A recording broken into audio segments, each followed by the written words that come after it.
इमाम हसन रदी अल्लाह ताला अन्हु, आपको पता है ये कायनात का वो अजीम शख्स है हसन इब्ने अली, वो अजीम हस्ती है जिसने ताज छोड़ दिया, तख्त छोड़ दिया, पर नबी पाक की उम्मत को जोड़ दिया।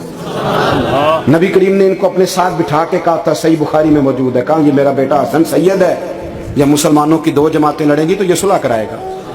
हजरत इमाम हसन ने तख्त छोड़ा, ताज छोड़ा, लेकिन मुसलमानों को आपस में इतनी बड़ी कुर्बानी, इतनी बड़ी कुर्बानी। हसन ने पूरी हुकूमत छोड़ दी, पूरी हुकूमत। इतना बड़ा सखी कम आपको मिलेगा जो सखावत करे और नबी की उम्मत को बचाए सल्लल्लाहु।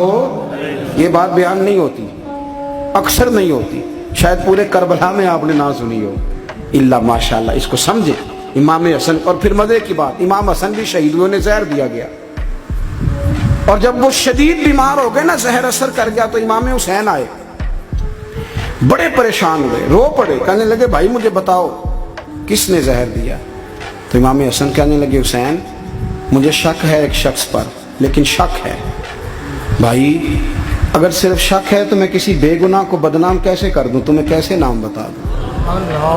ये नामालूम पर्चे कराते नहीं हम रोज ही नामालूम पर्चे, जिस पे दुश्मनी है उसका नाम लिखा दो, खत्म हो गई बात। इमाम हसन की तरबियत देखो, फरमाने लगे जिस पर मुझे शक है उसका नाम बता दूं, तो अगर वो नहीं तो बेगुनाह का जिक्र कैसे कर दूं।